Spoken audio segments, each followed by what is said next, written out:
Вместо зарплаты счет за недостачи. Такие ситуации происходят на белорусских предприятиях не впервые, но сотрудники Минского молочного завода номер 1 с этим мириться не захотели. Более 50 человек отказались подписывать трудовой договор с возмутительными условиями, по которому проблемы руководства и службы безопасности становятся их личными проблемами. То есть, если с завода по недосмотру чекистов-охранников крадут сырье, в конце года виноватыми просто назначают всех материально ответственных лиц, как это и прописано в договоре. Все несогласные с такими условиями были уволены, после чего предприятие резко ощутило нехватку кадров. В одном только творожном цеху из 25 сотрудников осталось 4. При этом очереди желающих занять вакантные места у проходной завода пока не наблюдается. Отметим, что 2 года назад на Бобруйском гормолзаводе история с недостачей сырья привела к трагедии. На рабочем месте повесилась директор. Женщину нашли в ее кабинете после инвентаризации на предприятии. Впоследствии крупной недостачи обвинили уже покойную директора за плохой контроль за подчиненными, а также ряд мастеров, с которых попытались взыскать десятки тысяч долларов. Впрочем, в тот раз суд встал на сторону рабочего класса. В иске было отказано.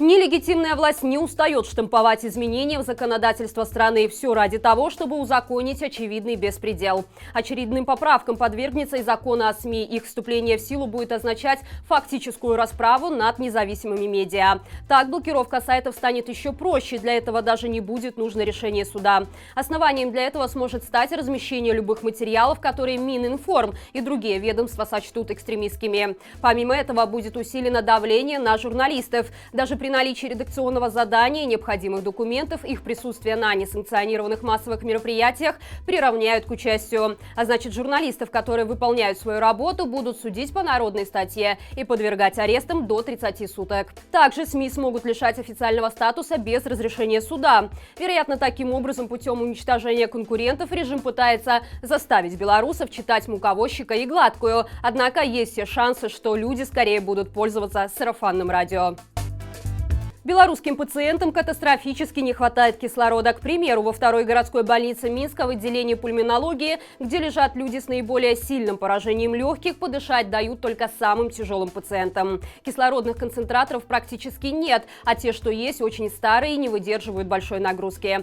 Это не единственная проблема, с которой вот уже почти целый год сталкиваются как пациенты, так и сами медики. Из-за нехватки финансовых средств белорусская медицина и раньше не справлялась с поставленными задачами, а в тяжелый период пандемии и вовсе начала загибаться. И если раньше медикам помогала правозащитная инициатива «Байковид-19», которая оказывала помощь медучреждениям по всей стране, доставляла медикам средства индивидуальной защиты и даже кислородные концентраторы, то после бесконечного давления нелегитимной власти и преследования волонтеров организации помощь была прекращена. Кроме того, в сентябре прошлого года Всемирная организация здравоохранения также выделила Беларуси 250 кислородных концентраторов, но, видимо, в наших больницах настолько все плохо, что и это не помогло. Вот и получается, что надеяться приходится только на медперсонал, но и он не всегда всесилен. А из-за бесконечных преследований высококвалифицированные специалисты рекордными темпами покидают Беларусь. Только вот больных в нашей стране меньше не становится. Белорусский политик Николай Статкевич, который уже более 9 месяцев находится в тюрьме, смог передать немецкому изданию Deutsche Welle информацию о пытках. По словам политзаключенного, еще во время административного ареста его лишали сна. По 5-7 раз за ночь конвоиры забегали в камеру и стучали дубинками по металлу, а также запрещали передачи, прогулки и чтение.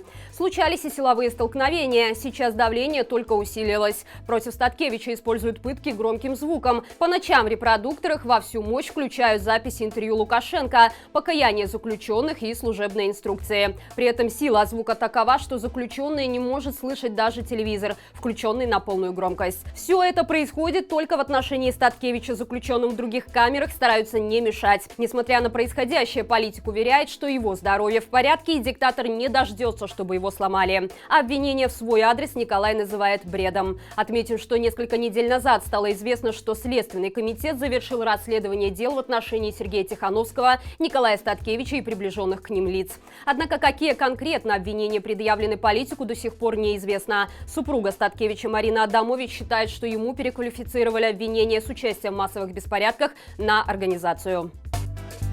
Сопротивлялись во время задержания, оттаскивали в свою сторону силовиков, что мешало тем ловить равновесие, а также нарушали общественный порядок. Суд Советского района Минска вынес сестрам Виктории и Анастасии Миронцевым приговор за участие 10 августа в мирной акции протеста. По словам девушек, они ничего не нарушали, лишь когда увидели, как сотрудники ОМОНа без причин задерживают протестующих, бросились спасать людей из лап силовиков. Однако версия гособвинителя и пострадавших была совсем иной. Мол, своими действиями девушки не только препятствовали представителям нелегитимной власти налаживать порядок в городе, но и причинили им физическую и моральную боль. За это теперь осужденные проведут 2 и 2,5 года в колонии общего режима. Кроме того, девушки обязаны выплатить штраф Минсктрансу на сумму почти 22 тысячи рублей. Якобы в день задержания в 20:10 Виктория и Анастасия перекрыли дорогу, чем нанесли имущественный вред государству. Тот факт, что девушки в это время находились уже в РУВД, судью Александра Волк не смутил, и он с легкостью отправил сестер за решетку.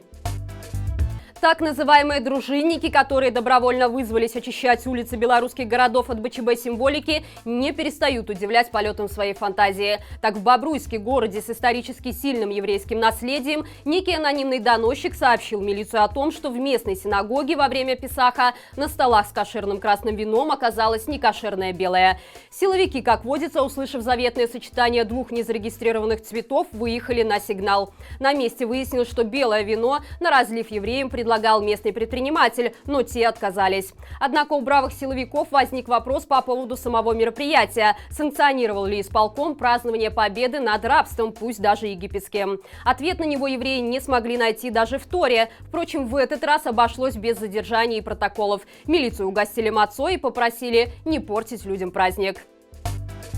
И это все на сегодня. Поздравляем всех с Международным днем смеха. Несмотря на происходящий беспредел вокруг, главное не терять оптимизма. До встречи завтра и живи Беларусь!